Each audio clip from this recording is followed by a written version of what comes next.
Permata TV YouTube Indonesia dengan bangga mempersembahkan sebuah storytelling kekinian abad ini, diangkat dari karya besar Esa Mintarja yang sangat populer di masanya, berlatar belakang kisah tanah Jawa masa lampau, tepatnya di penghujung kejayaan kerajaan tanah Jawa, dengan judul Kisah Api di Bukit Menoreh.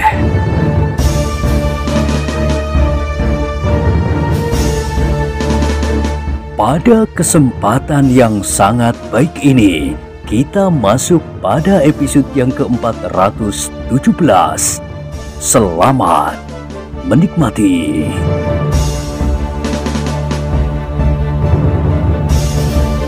Pada episode sebelumnya telah diceritakan, ketika cambuk Kiai Gringsing mulai meledak, maka Kiai Telapak Jalak pun melepas rantai yang membelit lambungnya itu.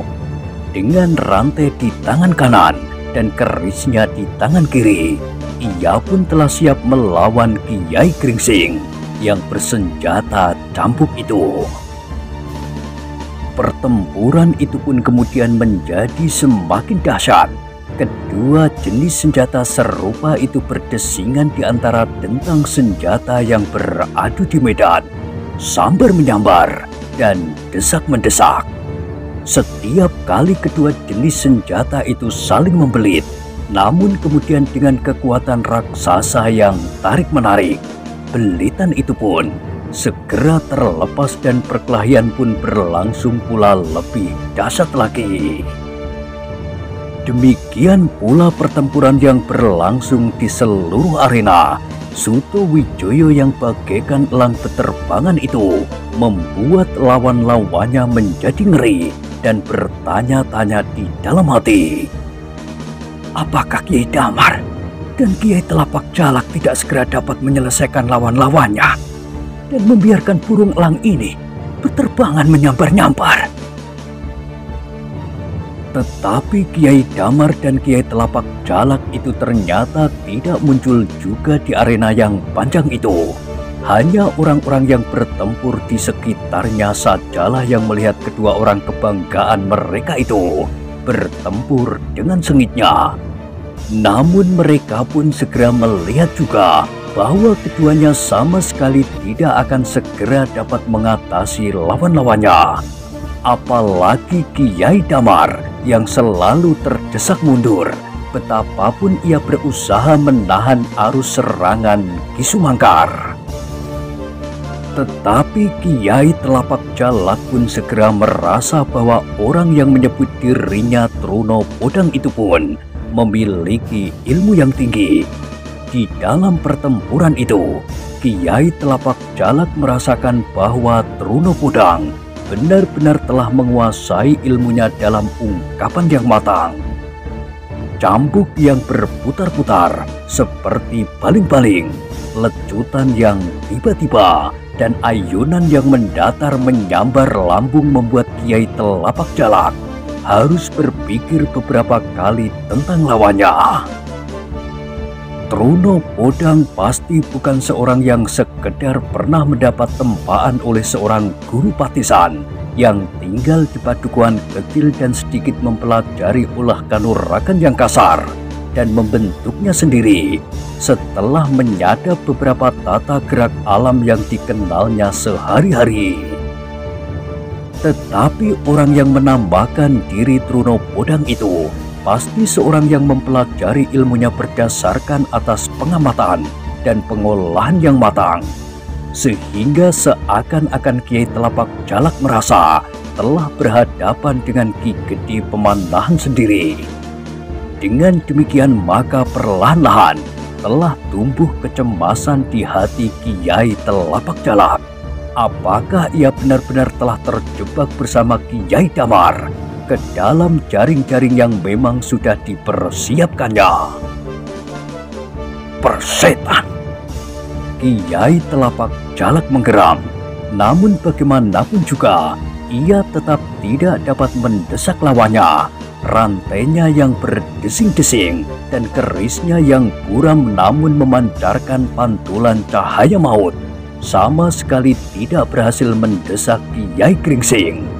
Betapapun Kiai Telapak Jalak mengerahkan segenap kemampuannya, bahkan setapak demi setapak ia harus melangkah surut. Apalagi setelah beberapa lama orang-orang yang ditugaskannya untuk menghancurkan barak tidak segera menunjukkan hasilnya. Dengan demikian usahanya untuk menghancurkan ketahanan dan ketabahan hati orang-orang dari barak itu beserta para pengawal tidak dapat berlangsung. Ledakan-ledakan cambuk di kejauhan telah membuat hati Kiai Telapak Jalak menjadi semakin cemas. Tetapi Kiai Telapak Jalak adalah orang yang matang di dalam sikap dan tandang pula. Itulah sebabnya ia masih tetap bertempur sekuat tenaganya. Kelebihan Truno Podang daripadanya bukanlah kelebihan yang menentukan. Kalau Truno Podang berbuat sedikit kesalahan, maka ia masih mempunyai harapan untuk membunuhnya dengan racun di kerisnya atau langsung menusuk pusat jantungnya. Sehingga karena itulah maka ia pun masih juga bertempur sekuat tenaga.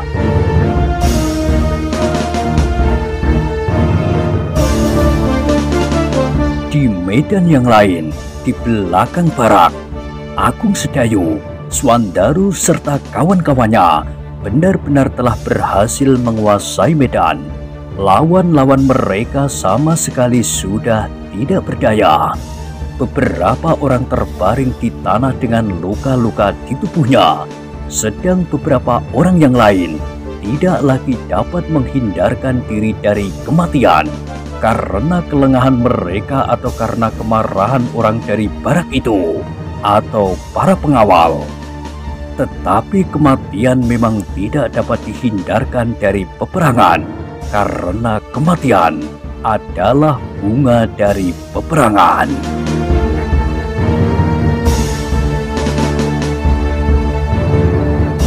Apalagi karena di antara orang-orang penghuni barak itu pun ada juga yang menjadi korban. Kematian kawan-kawan mereka itulah yang telah membakar hati setiap orang. Sehingga apabila Agung Sedayu tidak berusaha mencegahnya, kematian masih akan bertambah-tambah. Mereka tidak dapat menahan perasaan, desis Swandaru. Itulah yang harus kita jaga. Kalau keseimbangan perasaan itu tidak dapat dijaga, akibatnya akan menjadi semakin parah. Bukan salah mereka. Mereka melihat kawan-kawan mereka terluka, apalagi ada pula yang terbunuh. Memang bukan salah mereka. Pergolakan perasaan yang terjadi di medan adalah wajar. Tetapi alangkah baiknya kalau kita dapat mengendalikan diri tanpa menambah kematian. Tugas-tugas kita dapat kita selesaikan. Memang bagus sekali, tetapi di seluruh Pajang dan Mataram, agaknya hanya ada seorang saja yang mampu berbuat seperti kau, Kakang. Guru mengajarku. Oh, Swandaru mengangguk-angguk. Dua, yang seorang adalah guru sendiri. Raden Sutawijaya juga tidak membunuh lawan-lawannya yang sudah menyerah, apalagi yang sudah tidak percaya. Tiga dengan Raden Sutawijaya. Sudah tentu Raden Sutawijaya tidak berbuat demikian tanpa tuntunan. Ki Gede Pemanahan, bukankah kau akan mengatakan bahwa Ki Gede Pemanahan juga pasti berbuat demikian? Baiklah, ternyata ada 4 orang. Begitu, apakah kau masih akan menambah lagi? Iya. Siapa? Swandaru Geni, bukankah begitu? Macam kau, desis Swandaru. Namun kemudian ia menjawab, iya, Swandaru memang seorang pengampun. Agung Sedayu memandang wajah Swandaru sejenak, namun kemudian ia pun tersenyum. Baiklah, marilah kita berbuat sesuatu. Lawan-lawan kita sudah tidak berdaya. Yang lain melarikan diri. Apakah kau yakin bahwa mereka memang melarikan diri? Aku yakin. Swandaru mengangguk-angguk. Lalu katanya, biarlah mereka yang terluka dirawat sebaik-baiknya. Kita melihat medan di depan barak. Apakah mereka masih memerlukan tenaga? Agung Sedayu merenung sejenak. Pertempuran di belakang barak itu sudah dapat dikatakan selesai. Tidak ada lagi perlawanan yang berarti. Satu dua orang mencoba untuk melepaskan diri, tetapi mereka tidak dapat lagi menghindar karena luka-luka mereka. Karena itu, maka Agung Sedayu pun berkata kepada seorang pengawal, "Terserah kepada Kisanak. Biarlah yang luka-luka mendapatkan perawatan. Kami berdua akan pergi ke medan di depan barak." "Baiklah, aku akan menyelenggarakan penyelesaian sebaik-baiknya," jawab pengawal itu. Agung Sedayu dan Swandaru pun kemudian pergi ke bagian depan barak yang masih dihangatkan oleh perkelahian yang sengit. Obor-obor yang dinyalakan oleh orang-orang Kiai Damar dan Kiai Telapak Jalak memberi banyak petunjuk kepada Agung Sedayu dan Swandaru Geni. "Mereka memerlukan obor-obor itu," bisik Swandaru. "Kiai Damar yakin akan memenangkan perkelahian ini, sehingga untuk mempercepat penyelesaian, mereka perlu dapat membedakan dengan segera yang mana kawan dan yang mana lawan-lawan yang harus dihancurkannya. Tetapi, agaknya mereka tidak akan segera berhasil." Agung Sedayu tidak menyahut. Dengan hati-hati mereka mendekati medan. Namun dengan demikian segera dapat mereka lihat apa yang sebenarnya telah terjadi. Pertempuran yang sengit itu hampir dapat dikatakan seimbang. Namun Suto Wijoyo yang menjelajahi medan memang membuat lawan mereka menjadi bingung. Tombaknya yang berputar-putar bagaikan baling-baling membuat orang-orang Kiai Damar dan Kiai Telapak Jalak berloncatan menjauh. Sementara di beberapa tempat, pengawal-pengawal Suto Wijoyo dapat mempergunakan setiap kesempatan itu sebaik-baiknya.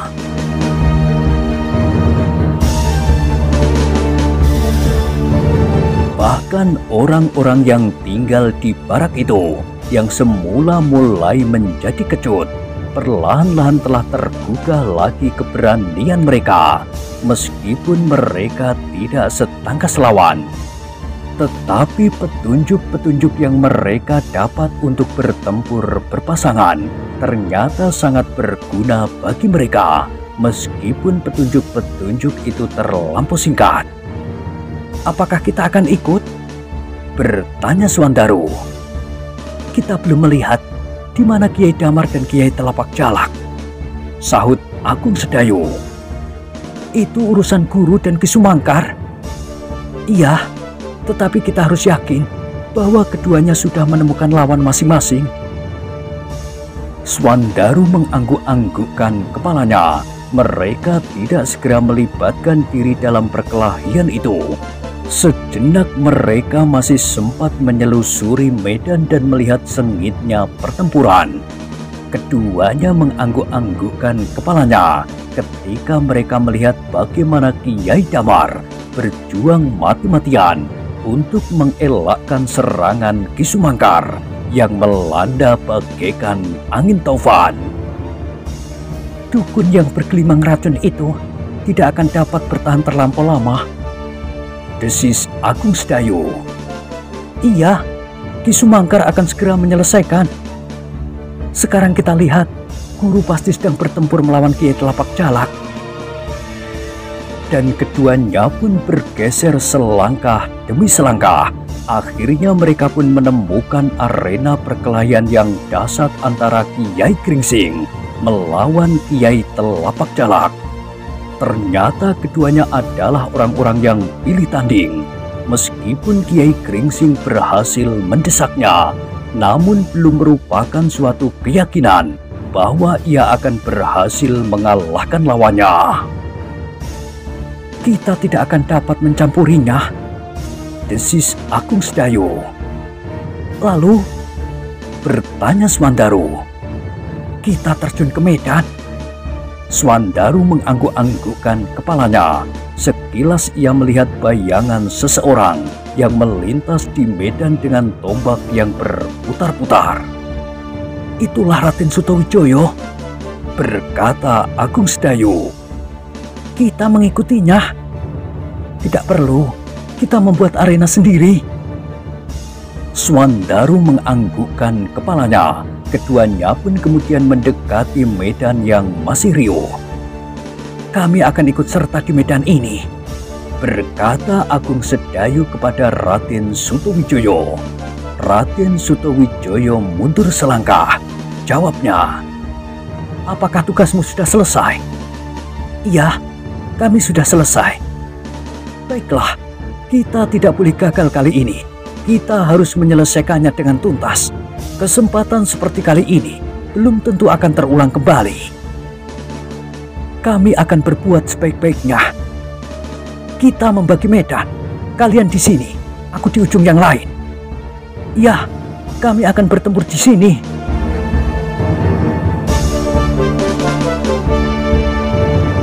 Sutawijaya pun kemudian meloncat kembali menerjunkan diri ke medan. Tombaknya berputar semakin cepat. Perlahan ia bergeser ke ujung pertempuran yang lain. Sedang Agung Sedayu dan Swandaru kini menghadapi tugas yang baru di medan yang riuh itu. Sejenak keduanya saling berpandangan. Kemudian terdengar Swandaru berdesis, kita akan mulai. Ya, marilah.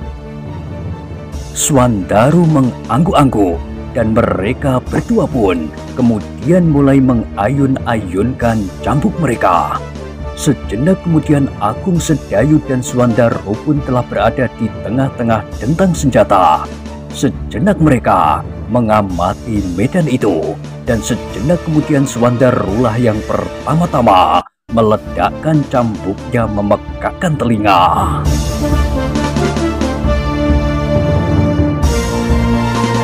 Suara cambuk itu ternyata telah mendebarkan setiap jantung. Beberapa orang yang bertempur tidak jauh dari Kiai Telapak Jalak telah dibisingkan oleh ledakan-ledakan cambuk Kiai Gringsing yang berhasil melawan Kiai Telapak Jalak. Kini di bagian lain dari medan itu telah digetarkan oleh suara cambuk yang lain pula. Kehadiran Swandaru dan Agung Sedayu ternyata benar-benar telah merubah keseimbangan medan. Meskipun tampaknya mereka hanya berdua di antara pertempuran yang ramai, namun yang dua orang itu mempunyai arti yang luas. Agung Sedayu dan Swandaru yang telah melakukan latihan-latihan khusus untuk waktu yang cukup lama mempunyai pengaruh yang besar bagi lawan-lawannya. Mereka berdua tidak sekedar mengikat dua orang lawan, tetapi masing-masing telah bertempur melawan beberapa orang sekaligus. Seperti Sutawijaya, Agung Sedayu dan Swandaru bergerak meskipun tidak begitu luas di sepanjang separuh lingkaran medan. Sedang Sutawijaya bergerak di bagian yang lain. Demikianlah, maka satu demi satu lawan-lawan kedua anak-anak muda itu dilumpuhkan. Ujung cambuk mereka yang meledak-ledak mampu menyobek kulit dan meninggalkan goresan-goresan yang merah biru di tubuh lawan. Kiai Damar dan Kiai Telapak Jalak tidak dapat mengingkari lagi kenyataan yang terjadi di medan. Apalagi Kiai Telapak Jalak yang menganggap selama ini Kiai Damar tidak mampu melakukan tugasnya karena gangguan-gangguan kecil. Tetapi ternyata bahwa orang-orang yang ada di dalam barak itu bukan sekedar gangguan-gangguan kecil seperti yang disangkanya. Kini ia harus mengalami sendiri betapa beratnya bertempur melawan mereka. Selain orang-orang yang aneh yang tidak sewajarnya berada di antara orang-orang yang sedang membuka hutan, Ternyata penghuni barak itu pun sudah tidak dapat lagi ditakut-takuti dengan gemerincingnya kaki-kaki kuda sembrani dengan tengkorak yang bercahaya karena dilekati kunang-kunang setelah diolesi dengan getah yang lekat. Orang-orang yang tinggal di barak itu ternyata justru telah berani mengangkat senjata untuk melawan mereka di medan pertempuran bersama-sama para pengawal yang jumlahnya tidak begitu banyak. "Kalau saja keadaan di barak ini wajar," berkata Kiai Telapak Jalak di dalam hatinya, "mereka pasti sudah hancur. Mereka pasti sudah binasa sampai ke akar-akarnya. Perempuan dan anak-anak, dan bahkan Sutowijoyo pun akan binasa pula di sini."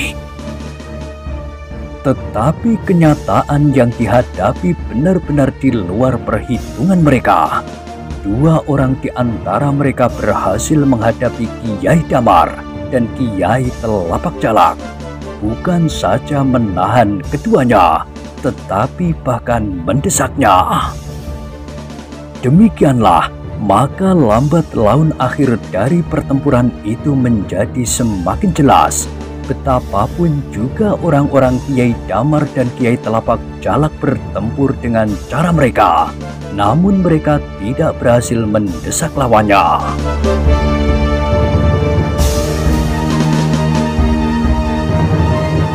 Mereka tidak lagi dapat menakut-nakuti lawannya, karena dengan cara itu justru telah membuat Swandaru tertawa terbahak-bahak.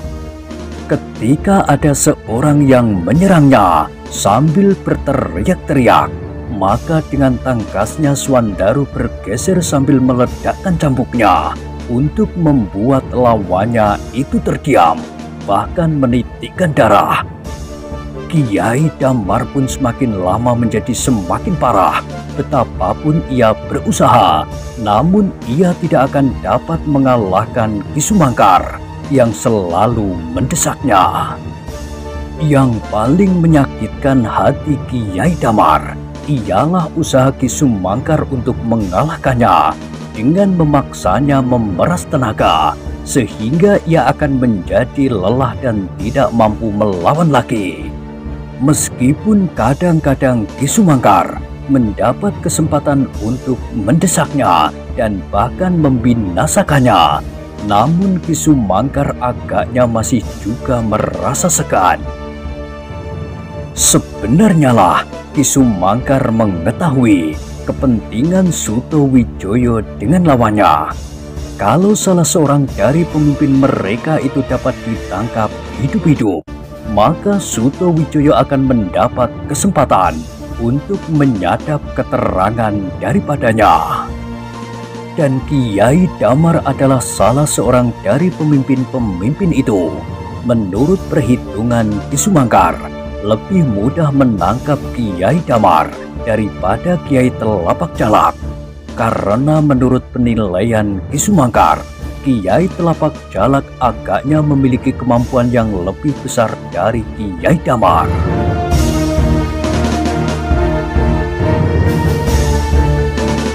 Demikianlah Ki Sumangkar berusaha untuk membuat Kiai Damar tidak berdaya dan kehilangan kemampuan perlawanannya.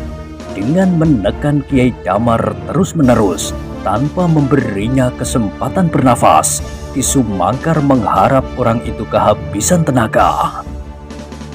Tetapi agaknya Kiai Damar menyadarinya, sehingga karena itu maka ia pun telah berusaha untuk melepaskan dirinya. Ia tidak bernafsu lagi membunuh lawannya dengan senjata-senjata beracun, karena ia yakin bahwa di antara orang-orang aneh yang tinggal di barak itu pasti ada yang memiliki kemampuan yang besar untuk melawan racun, sehingga racun tidak akan lagi mempunyai banyak arti. Sebagai seorang yang mengerti tentang racun, Kiai Damar pun mengerti bahwa seseorang dapat membekali dirinya dengan obat-obat untuk menawarkan diri. Setidak-tidaknya, untuk mengurangi kekuatan racun yang menyerang urat darahnya.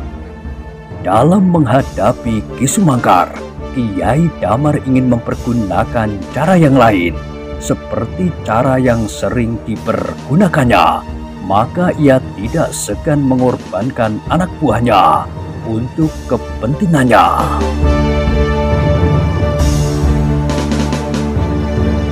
Ketika ia mengalami kesulitan yang memuncak, maka terdengarlah suara isyarat dari mulutnya. Mula-mula Ki Sumangkar tertegun sejenak mendengar isyarat itu. Namun ia segera menyadari bahwa Kiai Damar telah berusaha untuk merubah keseimbangan perkelahian itu. Ternyata setelah isyarat itu bergema di medan pertempuran yang bergeser semakin jauh dari barak itu, 4 orang pengawal pilihan Kiai Damar telah berloncatan mendekatinya. Seperti yang dipesankan oleh Kiai Damar, apabila diperlukan, mereka harus datang dan membantunya menghadapi musuh-musuhnya. Meskipun dengan demikian, orang-orangnya yang lain mengalami banyak kesulitan. Namun Kiai Damar tidak mempedulikannya. Kepada mereka Kiai Damar selalu memberikan alasan yang tampaknya masuk akal. Dalam keadaan yang demikian, maka alasan yang paling baik yang dipergunakan oleh Kiai Damar adalah bahwa lawannya yang paling berat itu harus segera dibinasakannya. Dengan demikian maka ia akan segera dapat membantu kesulitan-kesulitan yang lain di dalam pasukannya. Demikianlah, maka sesaat kemudian Ki Sumangkar harus menghadapi 5 orang sekaligus, Kiai Damar dan 4 orang kepercayaannya. Meskipun Ki Sumangkar mempunyai kelebihan dari Kiai Damar, tetapi untuk melawan 5 orang sekaligus terasa juga betapa beratnya. Kiai Damar yang merupakan pusat dari perlawanan menghadapi Ki Sumangkar dari depan, sedang 4 orang yang lain menyerangnya dari segenap arah. Dengan memeras kemampuannya, Ki Sumangkar masih tetap dapat mempertahankan dirinya. Betapa dahsyatnya serangan-serangan lawannya. Namun Ki Sumangkar masih selalu mendapat kesempatan untuk menghindar. Bahkan sekali-sekali, ia masih juga mampu menyerang. Namun lambat laun karena Ki Sumangkar telah mengerahkan segenap kemampuannya, tenaganya terasa menjadi semakin susut. Dengan demikian Ki Sumangkar terpaksa menempuh usaha yang lain. Ia tidak dapat memaksa dirinya untuk berkelahi tanpa melukai lawannya. Bahkan seandainya lawannya terbunuh juga, maka itu di luar kemampuannya. Meskipun ia masih tetap berusaha menangkapnya hidup-hidup. Tetapi sudah tentu bahwa Ki Sumangkar sendiri tidak ingin dirinya sendirilah yang justru menjadi korban. Karena itu, kemudian Ki Sumangkar bukan saja memeras segenap kemampuannya, tetapi juga tidak lagi sangat berhati-hati agar tidak menimbulkan kematian pada lawannya, terutama Kiai Damar. Kalau aku masih tetap bertempur dengan cara ini, maka pada akhirnya akulah yang akan menjadi mayat di medan ini, katanya di dalam hati. Dengan demikian maka tandang Ki Sumangkar pun segera berubah. Senjatanya semakin cepat berputar.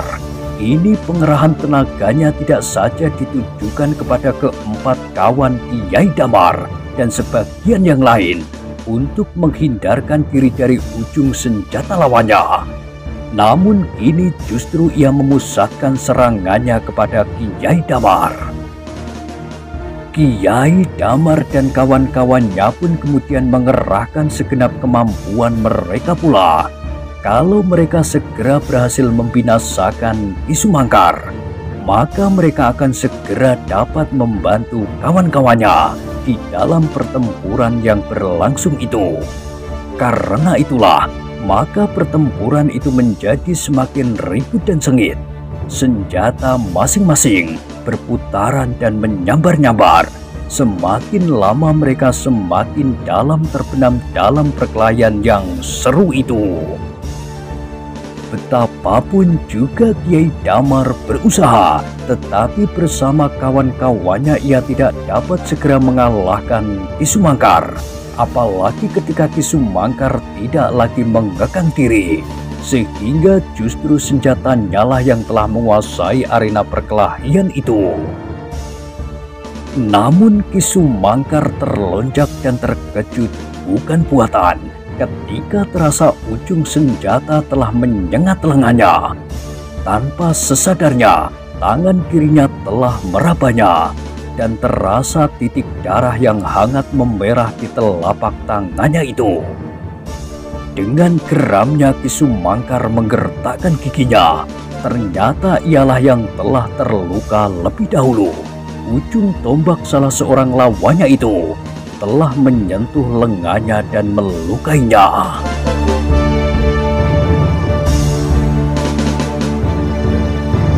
Persetan! Ia pun kemudian menggeram. Luka itulah yang telah membakar jantungnya. Ditatapnya lawannya berganti-ganti. Sorot matanya yang memancarkan kemarahan menjadi merah di dalam cahaya obor yang bergetar ditiup angin malam. "Aku akan membunuh kalian!" desisnya. Lawan-lawannya bergetar mendengar suara Ki Sumangkar yang berat itu. Namun darah yang menitik dari luka Ki Sumangkar membuat lawan-lawannya itu agak berbesar hati. Ternyata Ki Sumangkar dapat juga dilukai dan menitikkan darah. Dengan demikian maka mereka harus berusaha terus-menerus untuk menambah luka di tubuh orang itu. Tetapi Ki Sumangkar menyadari keadaannya. Karena itu, ia pun kemudian bertempur seperti angin pusaran, berputaran menggulung lawannya dalam suatu putaran yang membingungkan. Senjatanya terjulur semakin dalam dan berputar di atas kepalanya, tetapi ujung-ujung trisulannya menyambar menebarkan udara maut. Sejenak kemudian di dalam lingkaran perkelahian itu terdengar keluhan tertahan. Ternyata bahwa ujung senjata Ki Sumangkar telah berhasil menyambar punggung seorang lawannya yang sedang berusaha menjauhinya. Tetapi itu terlambat. Punggung itu bagaikan sobek melintang, mengucurkan darah. Namun bersamaan dengan itu, lawannya yang lain telah berhasil menyentuh tubuh Ki Sumangkar pula. Kali ini mengenai pahanya dan membuat luka pula, meskipun hanya segores kecil. Kemarahan Ki Sumangkar pun menjadi semakin memuncak, dan tiba-tiba saja serangannya menjadi semakin cepat seperti badai. Kini sasaran utamanya justru Kiai Damar sendiri, karena orang itulah orang yang paling kuat dan paling banyak menghisap tenaganya, namun memberikan kesempatan kepada kawan-kawannya untuk melukainya sedikit demi sedikit.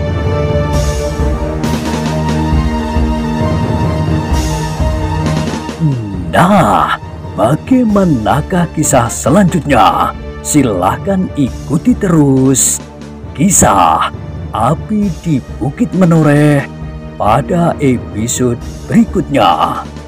Sampai jumpa.